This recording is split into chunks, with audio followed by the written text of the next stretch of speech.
So welcome to the Problem Gambling Prevention Positive Cultural Framework webinar on addressing stigma. Today we have Katie Dively and Jay Otto with the Center for Health and Safety Culture from Montana State University with us that will be talking about this subject matter with us. Again, if you have questions, please do use the question box. I will be monitoring that throughout the webinar and getting those questions answered. So at this time, Katie and Jay, take it away. Well, great. Thank you very much. Katie and I are glad to be here and be able to share some ideas on this very important and I think challenging topic. Actually, if you go back one slide, we can just stay on that front slide for a second. And so, as Roxanne mentioned, feel free to chat in questions or send in your questions in the question box. We'll probably also have some time at the end to have some oral questions. Before I get started, I do just want to ask a quick question. I'm just curious, if you think about your workplace and you think about others that you work with, maybe yourself, but in particular thinking about others that you work with, do any of the people that are any of the people that you work with left-handed? Are they left-handed? Just think about that for a second. You don't have to chat in anything, or just think about that. Are they left-handed? And if you can think of any of your colleagues who are left-handed, are you worried? Are you worried about having them in your office? I mean, you may or may not know, but the science is pretty clear that left-handed people can have cognitive disabilities, they can have learning problems, they can even be more likely to engage in criminal acts. Now, of course, after I say that, you may be raising your eyebrow or other things. Those statements are absolutely false. It is not true that left-handed people are either more or less likely to engage in criminal acts or have learning disabilities or anything like that. But that's not always what we thought. So now if we go to the next slide, this is an interesting statement from as recently as 1946, which maybe seems like a long time ago, but I don't think it's all that long. And this is from the chief psychiatrist from the New York City Board of Education, who warned that unless retrained, left-handed children risk severe developmental and learning disabilities. And in fact, there was research talking about left-handed individuals being more likely to engage in crime and all sorts of other issues. And of course, we know that's not true, but this is an interesting place for us to begin about this notion of stigma, and that at that time, left-handed children were marked. They were marked with a sign that something was wrong with them. And, you know, we can begin to explore or think about, you can look at some studies, sort of where did that come from? And there are various ideas there. Some go, you know, back actually thousands of years to early traditions where people often were taught as children to bathe themselves with their left hand and eat with their right hand. And you can sort of see that maybe that was sort of a public health strategy that kept people from becoming sick, that maybe then evolved into a notion that left-handedness was somehow unclean. There are religious references and things like that to left-handedness being more associated with the devil. The word for left in Latin is sinister. It's just very interesting to see how culturally for thousands of years we had this mark associated, and not a positive mark, associated with left-handedness. So if you go to the next slide, it just sets us up well for this conversation about this idea of stigma. So we're going to talk a little bit today about what is stigma.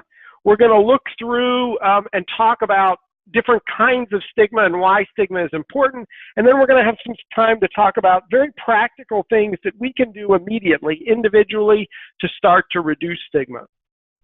Really, stigma has been identified as one of the greatest problems facing the entire mental health field.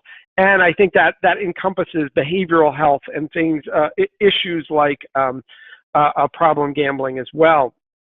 There are many negative consequences associated with stigma in terms of impacting the quality of life of individuals who may have various conditions or health-related issues, as well as their family members and others.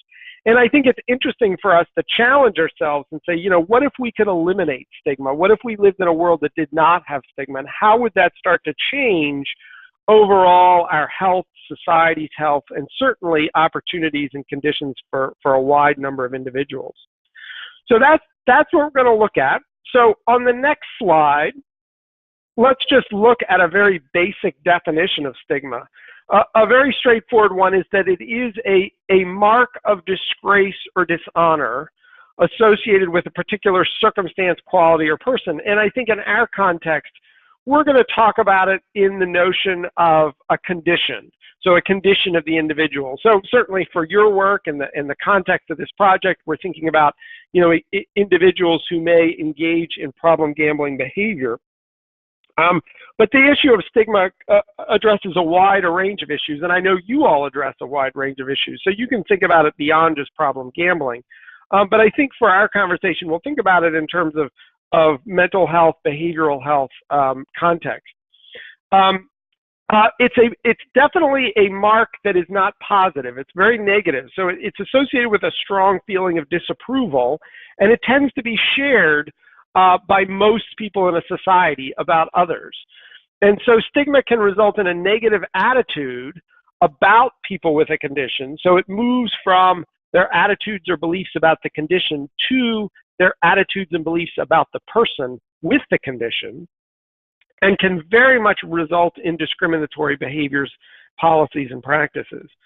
So, and that's, of course, where we're concerned when people have a negative attitude about others, but also when that turns into negative behavior that is inflicted on others. That's extremely important. And when we think about like that left-handedness, a lot of studies, even in the period of the 1940s, in that quote in New York City, students being physically punished for being left-handed, having their left arm tied behind their back, children being burned, their left hand being burned, all sorts of really horrific things done because of this sense of a stigma associated with left-handedness.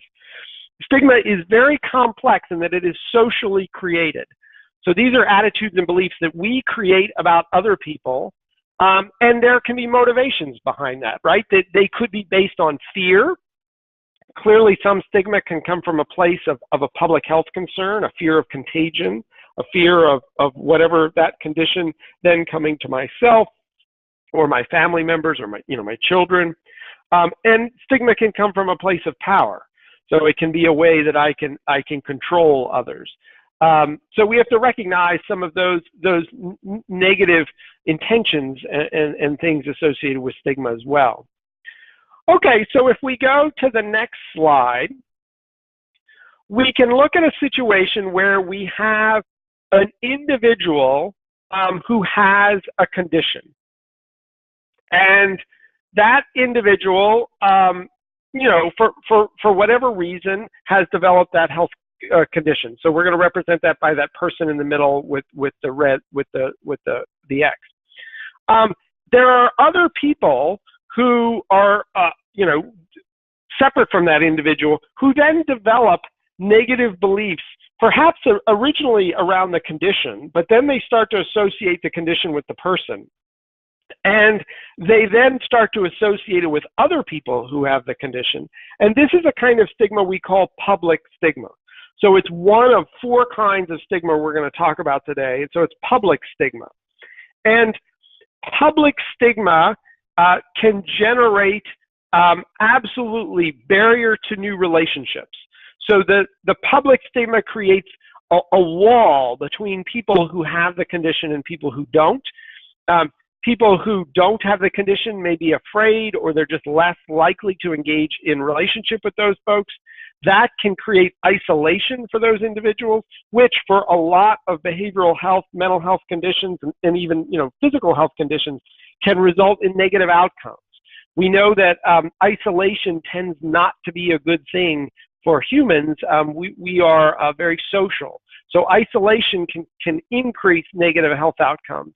Very practically speaking, it can reduce employment opportunities. People are unable to get a job, and we know that if you can't have employment, that can have tremendous negative health outcomes, and things like reducing access to housing, and lots of many other ways that sort of discriminatory behaviors can come up. So this is just one type, but we want to recognize that this notion of public stigma is extremely important, and is sort of, I think, in some ways, it's hard to say sort of where stigma begins, but I think public stigma is sort of how things first start to appear. On the next slide, we now want to look at the situation where the individual themselves starts to take on those same beliefs as held by others. And that's represented by sort of that pinkish cloud around the individual's head. So now they're starting to think the same beliefs that the other people had, but now they're interpreting that to themselves. And this is called self-stigma. And self-stigma is extremely important to recognize because it can lower self-esteem. We know that's a significant problem if just in general, but also for any individual who's seeking to address a health-related issue. It can increase shame. Shame can have lots of negative outcomes, certainly including putting folks at risk for other behavioral health issues like substance use disorders. So shame, increasing shame has lots of negative consequences. It can reduce hope. Like we've talked with you all, hope is extremely important. Hope is not just don't worry, be happy. Hope is the sense that I have a will and a way to move forward. And if we start to reduce hope with folks, we can reduce their compliance with their treatment. We can reduce their engagement in potentially recovery activities. So reducing hope has had serious negative health outcomes as well. We can reduce social support. Individuals with the condition may be less likely to interact socially with others and therefore lose social support systems. Absolutely, the research shows it can increase the very symptoms we're trying to address and decrease compliance with treatment. So all of these are extremely important negative outcomes of self-stigma. And I think it's interesting for us just to explore the idea with ourselves. So let's do a quick little thought experiment. Imagine that you needed to go to your supervisor, let's say your boss or whoever you report to, and tell them that you needed to see a doctor because you think you sprained your wrist. Sort of, how would you feel about having that conversation? I think for the most part, unless we have a difficult boss or something, most of us would feel kind of comfortable in that conversation. Like we'd anticipate that our boss or whatever would say, "Oh, I'm sorry you hurt your wrist. Yeah, go take care of it." Now I'd like you to think about how comfortable would you be going to say you needed to see a counselor because you were dealing with excessive anxiety, and would you feel different about going to your boss to have that conversation? That's an example where sort of self-stigma is starting to come in a little bit. It's like, oh, I think I might be judged, or I worry about how others would be seeing me because of that.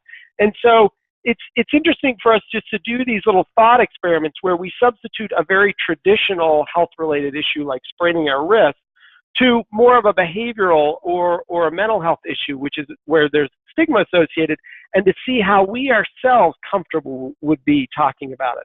And so it's just important for us to see, even in those subtle ways, stigma can start to creep in, and that could lead to a situation where people aren't going to go talk to their boss or somebody else about an issue, and that they aren't potentially going to get the treatment or things that they need.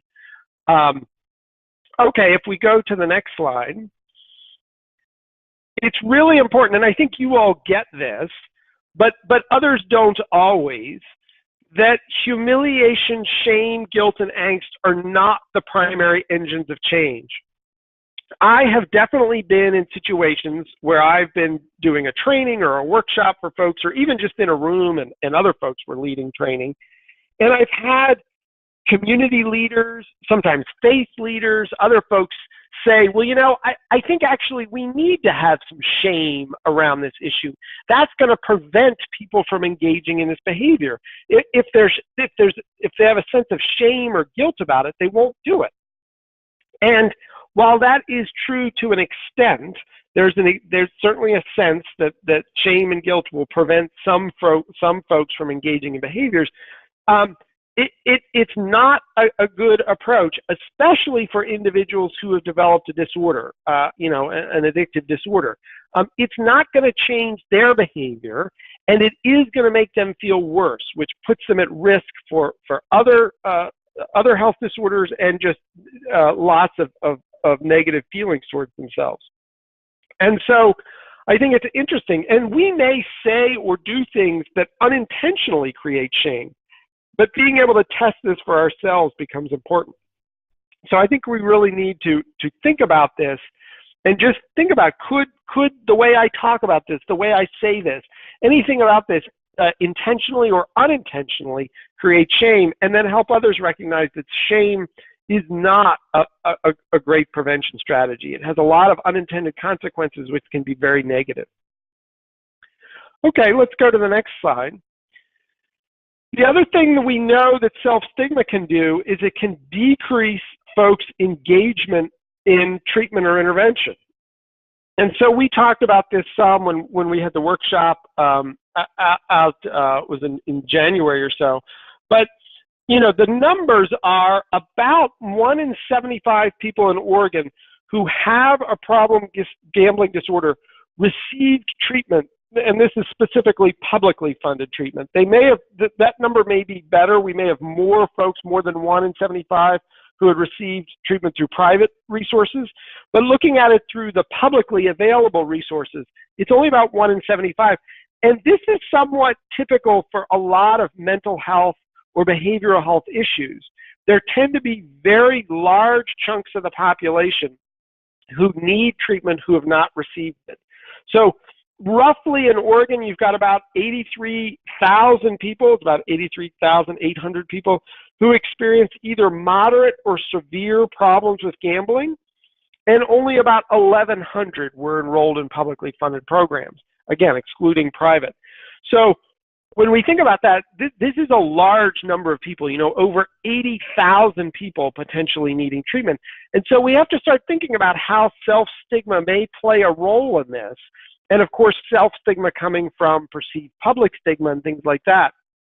So it really is a major issue that we have to think about and start to contemplate and seek to address if we're thinking about reaching those close to 84,000 folks who need treatment.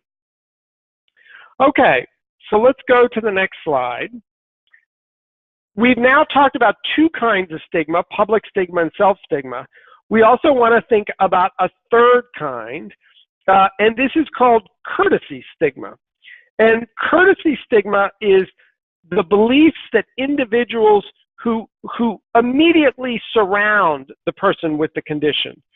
These are beliefs that these individuals may have. So these may be family members, these may be close friends, coworkers, somebody who's in regular contact with the individual with the condition. These individuals can develop beliefs associated, again, probably coming back from that original public stigma. And we call this courtesy stigma. And so this can result in family members being isolated. So we start to isolate family members. We may not, family members we may not have contact with. We may not talk about certain family members because they have a condition. It can lead family members to feel guilty. So sometimes parents of children with a behavioral health or a substance use disorder or maybe problem gambling can feel guilty or embarrassed, like they did something wrong as a parent or they failed as a parent. And in that same way create a sense of shame on the family and the family member or the friend And this can lead to them being less likely to encourage treatment or intervention or continued engagement in recovery services. And so we know that for certain addictive disorders, there's going to be sometimes a requirement of sort of lifetime engagement in recovery support services. And that's going to require support from family and friends to help encourage that, even make it happen in terms of driving somebody or providing time. And if family members have a sense of shame or guilt, they may be less likely to support that individual. So these become extremely important when we look at individuals getting access to treatment. And again, let's just do a quick thought experiment. And imagine you were telling your friends, or your boss, but let's say your friends, about your spouse or your partner or your child. Would you feel the same telling that person that your spouse, your partner, your child had, let's say, a thyroid condition as you would saying that your spouse, partner, or child had a gambling disorder? Would it feel differently? Could you have that little bit of sense of uncomfortableness talking about a close friend, a close family member having a gambling disorder or a behavioral health disorder? So that's where it's starting to come in. And again, we can just start to sense those feelings ourselves and seeing how that can actually be inhibiting, again, access to better health and outcomes. Okay, if we go to the next slide, the final version of stigma that we want to talk about is something called structural stigma. And this is where sort of those collective attitudes and beliefs of a wide variety of people, some of whom may be in powerful roles, can start to codify those beliefs in laws, policies, and rules or practices. And these would be in institutions. They could be as laws for a whole community or a whole state. And these are particularly challenging because one, as you know, laws, policies, and rules can have very broad reach. So now it's not about an individual making a decision. It's really, we've codified certain discriminatory behavior or practices. And now that can really impact a huge number of folks. It can also really, as you know, it's usually hard to get, and I think appropriately so, sort of to get laws, policies, and rules put in place. But that also means it can be hard to undo them. So these can sustain over time, and we even forgot sort of why we do it. But then new people develop negative attitudes about folks with a certain condition just based on the law, the policy, or the rule. Like they don't know the why behind it, but they know that there's this rule, and therefore there's got to be something wrong with these people because we don't let these people do something because of some condition that they have. So structural stigma can really sustain stigma and by codifying it. And just to share some quick examples, I was in a workshop where we were working on removal of firearms in domestic violence and child maltreatment cases. Were firearms being removed from violent offenders and things like that? It's very complex issues. And we were working with, there were a number of U.S. district attorneys general in the room. These are individuals who are appointed to that position. It's a very prestigious position.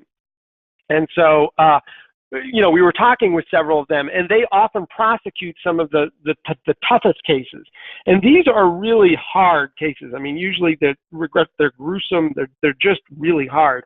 And I was talking with the Attorney General during a break, and I said, boy, this is just tough work. How do you deal with this? And she said, yeah, it's really hard. And some folks don't deal with it well and develop substance use disorders. And she said, I don't sleep very well. It's just part of the job. And I said, well, do you get any support? Can you see a counselor? And she said, if I see a counselor, I immediately lose my job. And I said, you got to be kidding. And she said, no, it's not a written rule, but it's an unwritten rule. If I see a counselor and it becomes known, I'm immediately removed from my position. And so that there's an example of sort of, it's not a written rule, but she knew it was a rule, and of structural stigma where she could not get help to address the horrors of her job, which were impacting her mental health and the mental health of other folks because of structural stigma. You know, there used to be we're doing a project in West Virginia. West Virginia has, like a lot of states, has some issues with opioids. And one of the things that they did is they established a rule that if you were a nurse and you went to treatment for substance use disorder associated with opioids, you lost your nursing license forever. So you could not practice. Now you think about an individual who's had a lot of education, a lot of experience in that, and they can no longer work in that field. That's devastating. And then that can lead to, you know, more substance use disorders. Now that's an example where the West Virginia legislature changed that rule just this past year. They now created mechanisms where nurses can regain their license. They have to do a lot of compliance issues. They have to be actively in groups and different things. They may have to undergo testing. But they recognize that their original idea was if we create this law, that'll act as a deterrent and people won't do it. But it doesn't work great at that. And then for those folks who developed the substance use disorder, they lost their job, which was just devastating. So it can be undone, and I think it's a good example to talk about how it can be undone.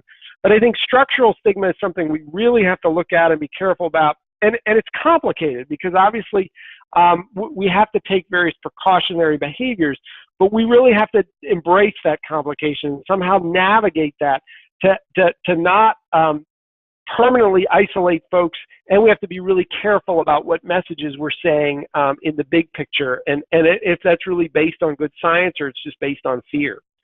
So structural stigma is extremely important and something we'll want to examine as well. So if you go to the next slide, it just quickly summarizes that there are 4 kinds of stigma we want to think about. Public stigma, these are the shared beliefs amongst a large group of people.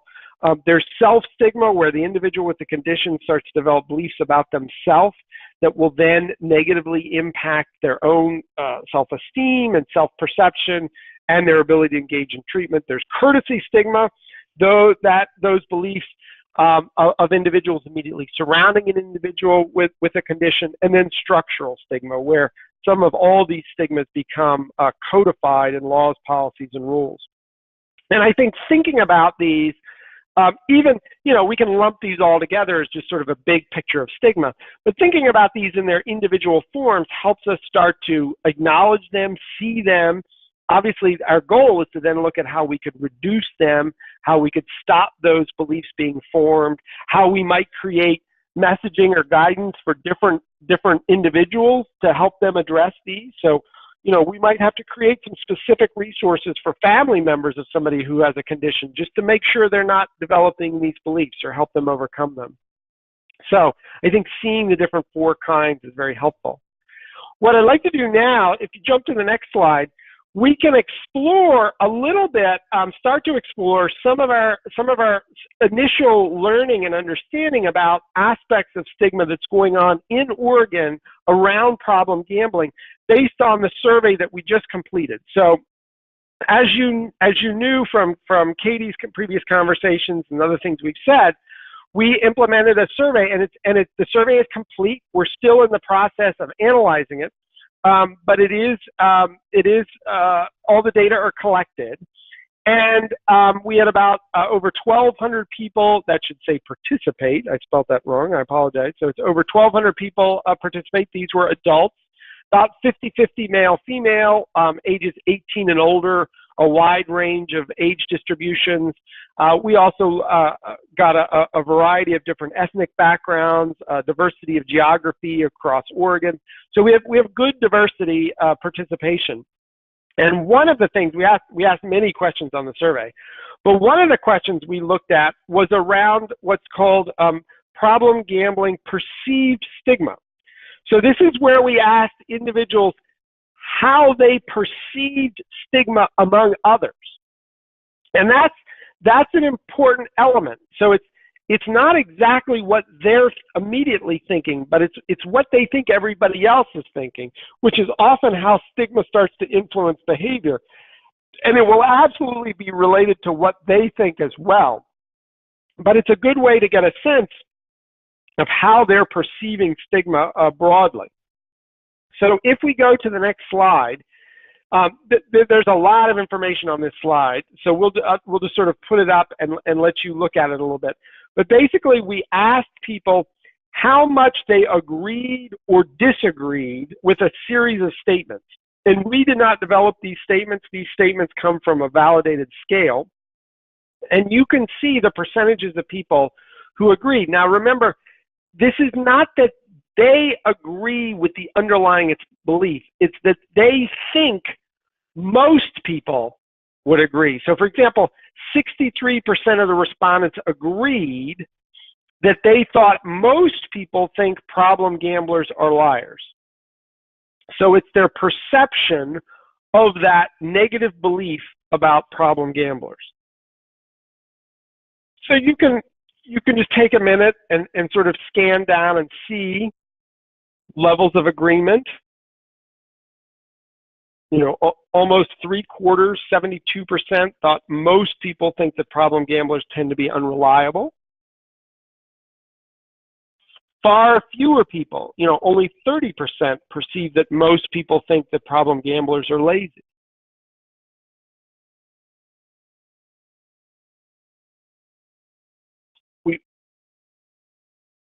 We get towards the bottom of that list, you know, about 7 out of 10, 70% thought that most people would be suspicious of a person if they knew they were a problem gambler. Almost 3/4, 74%, that most people would not want to enter into a committed relationship with a problem gambler.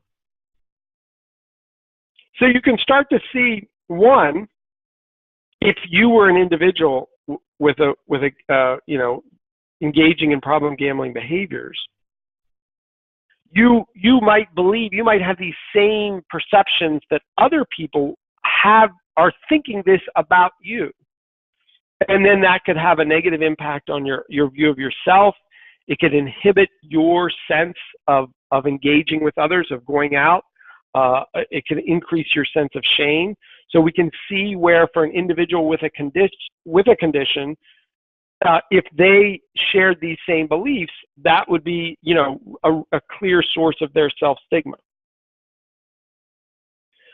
So this is valuable for us to look at. We'll continue to do some more analysis and look at some of these aspects. It was something, again, we collected a lot of information on the survey, which we're not going to go into today. We're going to go into soon, but not here today.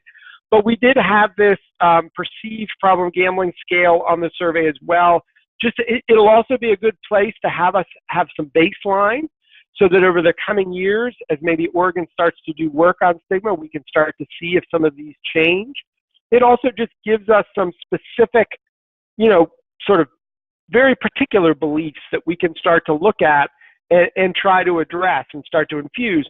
So as we also start creating some media and other tools, we're going to examine some of these, make absolutely sure that any materials that we create don't somehow unintentionally promote these ideas, and even ways that we can start to infuse language that starts to address some of these issues. Okay, and I know that's not enough time to digest it all, but we just got to keep on rolling. If you can go to the next slide. We now want to shift a little bit and start talking about how can we reduce stigma? What are ways, what does the research show as an effective way to reduce stigma?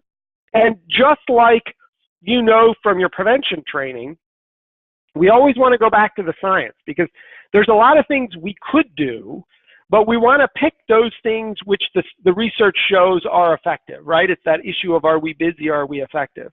So we did some research and pulled out, you know, what are ways to reduce stigma? And it's not easy to address stigma. We're going to say that, right? You know, these are deeply held beliefs. But these are 4 ways that do come up out of the literature that have been shown to be effective at addressing this complex issue. So we're going to look at our language and our labels. We're going to look at learning, developing our knowledge. We're going to look at increasing personal experiences, and ways of reviewing practices and policies, and perhaps changing those as needed. Okay, so if we could go to the next slide. it's really important to recognize that our own language and the language we see from others is very important. We think in our heads in words. That's how we think about complex thinking. All occurs through our own internal language. So if we're going to change people's beliefs about something like problem gambling, we have to really look at the language that they're using and, as appropriate, change that language, because the language is driving our beliefs. So we often use labels as a way to describe situations, and we often use labels to describe people. And so we need to start to understand the impact of those labels. So when we make a statement like Angie is bipolar, that creates a cognition, a belief system that Angie and bipolar are one and the same. That sort of bipolar is Angie, Angie is bipolar. And that the person and the condition are inherently tied together. That's very different than Angie has a bipolar disorder.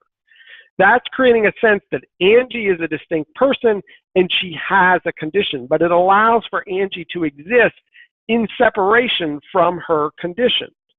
And that's the first thing we really want to start to get across and help people to separate conditions from people, because stigma is often where we've bound them together. We've associated them cognitively together.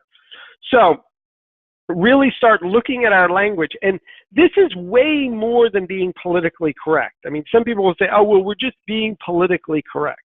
No, we have to think about it way more than that. This is about changing the way we think and changing negative beliefs that we have about others, which can have a profound impact on public health. So this isn't about political correctness. This is about changing beliefs that have a profound negative impact on public health. And I think the quote in the box is very important, sort of protest any labels that turn people into things. Words are important. If you want to care for something, you call it a flower. If you want to kill something, you call it a weed.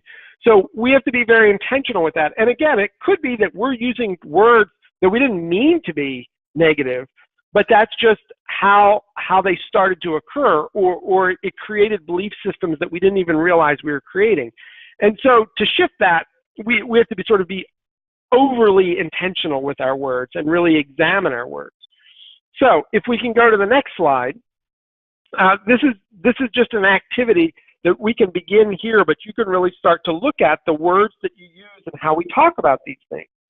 So for example, a very common term with substance use disorders is an addict. You know, the person is an addict. Or sometimes we say a junkie, which is even more negative, but certainly an addict is commonly used. And that's really defining the person by their condition. So much better to use language like has a substance use disorder, which is the individual exists and then they have a condition. So we're going to separate the person from the condition. A phrase like schizophrenic makes the person and their condition the same as opposed to has schizophrenia. You know, I think we've moved as a society, hopefully beyond the word of calling somebody crazy, but it still comes up. And I think thinking about it from, you know, has mental illness, has mental health conditions. But again, we're starting to separate the person from the condition or the behaviors. Now, in terms of the context of this work, you know, we'll often hear language of a compulsive gambler. I think some things that's interesting, you know, I think some of the detailed science would sort of say, is gambling a compulsive behavior or more of an impulsive disorder? So even sort of technically there, it tends to be more of an impulse disorder than compulsion, like a compulsive disorder. But also, it's by calling it as a gambler, it's becoming the person. So it could be better to sort of, you know, has a gambling disorder, or engages in problem gambling behaviors. So while it may seem like we have to use extra words, and sometimes we really like an economy of words, sometimes we need to use extra words to be able to separate and clearly define what things are. So it does, let's say, cost a little bit in the sense that we're going to use additional words, but that becomes extremely important. So in all of your work, I think starting to really examine and think about the words, there's some great tools that are out there, and we continue to look for more of those tools, but SAMHSA has some great general guidance in terms of addressing stigma, in particular around behavioral health issues, substance use disorders, but a lot of those same ideas apply to, I think, issues like problem gambling. I think it's also interesting to think about the word epidemic. We tend to use the word epidemic a lot. Epidemic is a word that commands attention, so we like to use it for that reason, because we know we have to raise concern. You know, we've talked about that. We got to raise concern and hope. But we also have to think about the word epidemic has some really unintended consequences. Sort of in our deep understanding of the word epidemic, we often think about that in a public health context, and it often is associated with contagious diseases. So, for example, we might have tremendous concern about an epidemic of Ebola or an epidemic of tuberculosis, which is contagious, and therefore, from a public health standpoint, creates a sense, an appropriate sense, but we have to do it carefully, of isolating people, of marking them in sort of, of isolation. But if we use the word epidemic with behavioral health, we can really unintentionally create that sense that we need to isolate ourselves from these people, when in fact that's not in their best interest in health. So that those diseases, those conditions are not contagious in that way. So I think some really unintended consequences of using the word epidemic that we need to be mindful of and careful of, and I think very cautiously use that word. Okay, if we want to go to the next slide, another strategy that we can use is to learn about issues. As we develop knowledge, a deeper understanding about issues, it helps us break down some of our false beliefs. Now, we have to recognize that stigmas are slow to change. They are socially created, and they tend to be shared by lots of folks and reinforced by lots of folks. But education is always a great way to sort of challenge beliefs. But we have to really dive into that education. We then have to use that education to challenge some of our underlying assumptions and challenge the statements and assumptions by others. And you know, there's no question that education takes energy, it takes time, but it's a really important strategy. So if you go to the next slide, there are certainly some areas of education that could help us all address some of these complex issues. So for example, we could all probably stand to learn more about the brain science of addiction. That might be something that you may have some knowledge about from your background and your work on a variety of issues, but bringing opportunities to bring knowledge about brain science of addiction to others so that they understand that addiction is changing pathways in the brain. It's very complex, but there's a lot of brain science around there. Just mental health disorders in general, we have a lot of, I think, myths and false assumptions about mental health disorders, so we need to educate folks about that. And certainly around the brain science of trauma, both historical trauma and directly experienced trauma, childhood trauma, all of which can increase the likelihood of somebody developing addictive behaviors. So these are, and there are many more topics, but we sort of just begin here, and these would be a good place to help develop our own capacity and develop the capacity of others. And this is definitely a strategy which the research has shown to be helpful in reducing experience, or reducing stigma, is if we can develop people's knowledge, deeper scientific knowledge about some of these conditions and issues. Okay, if we can go to the next slide. Another strategy which has been shown to be effective is increasing personal experiences. That is us getting to know and engaging with individuals who may exhibit the conditions. Stigma by its very nature separates us. It makes us maybe uncomfortable or less likely to develop relationships with other folks. But that even exacerbates how we can then, we can not understand people. It can reduce our sense of empathy. So very intentionally trying to create circumstances where we can get to know somebody and learn what really happened. And that can break down some of our own stigmatizing beliefs and increase our sense of empathy. So direct contact and experiences with individuals with those conditions is also shown from the research as being an effective way. So if you go to the next slide, I think we can all think about ways that we could create, situations to have more interactions with people with stigmatized conditions. And that could be inviting folks to a meeting. It could be capturing people's stories and sharing those stories, having share their stories, and different things like that. So I think it's just important to recognize that people can become more like people when we get to know them as people, and that can help us break down stigma, absolutely, because the underlying factor of stigma is that we're just seeing people as their condition. And then if you can go to the next slide, one more broad strategy is really to review and, as needed, change some of our practices and policies. And a strategy here is that we might involve or engage people with various conditions to help us do that review. We may not ourselves see how our practices or policies are acting as structural stigma, but they may be able to help us. Maybe certain practices or policies are impeding access to services. Maybe it's barring them from employment or other, engaging with certain publicly available resources. It could be inhibiting folks' compliance with treatment and inhibiting their overall healing and well-being. And some of those things we may be able to examine and see by a review of our practices and policies, but honestly, sometimes we might need others who have the condition to help us see it, because we just might not be able to see it through their eyes.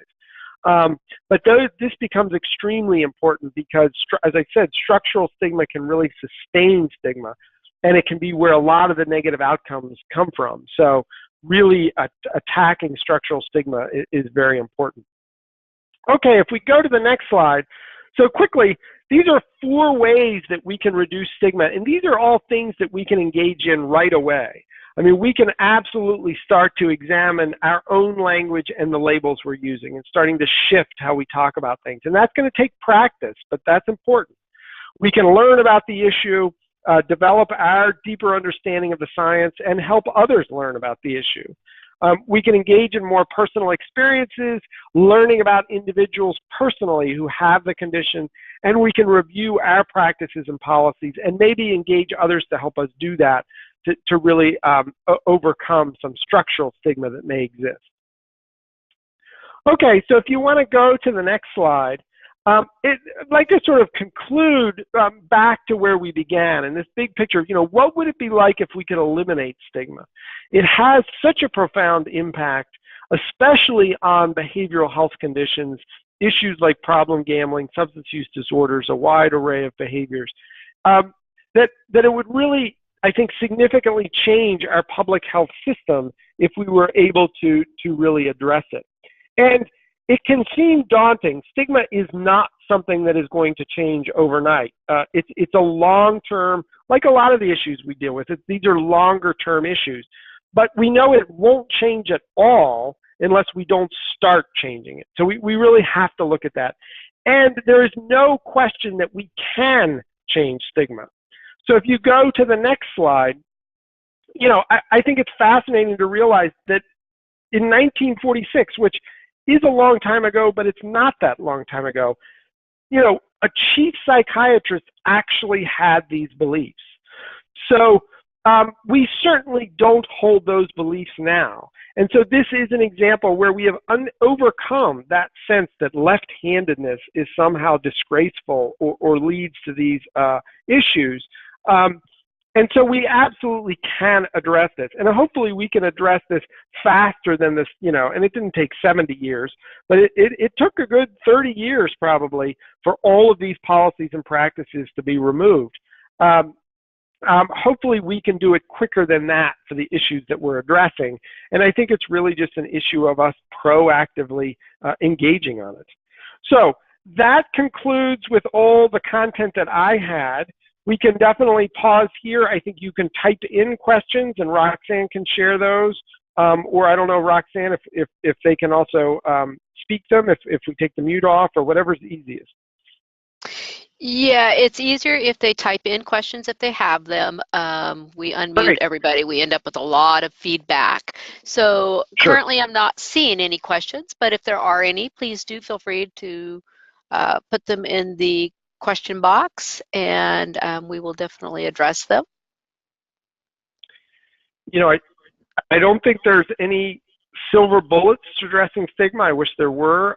I think it is, like we've talked about, sort of more silver buckshot. Lots of strategies we have to do. We have to think about this long haul. It's hard. Challenging people's assumptions is always hard. So again, still not seeing any questions, but people may be typing.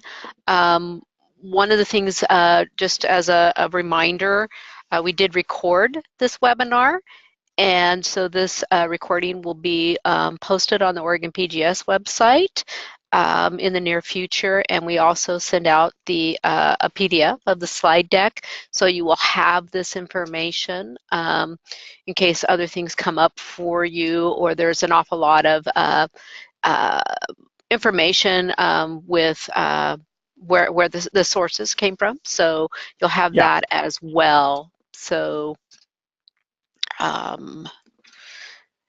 so it is looking like potentially we may not have any questions today, Jay. That's okay. I appreciate everybody's their engagement, and yeah, just if questions come up later on, you can feel free to email Roxanne or Katie, and we can try to address those. But as always, I thank you for the work that you do and the time that you shared with us today.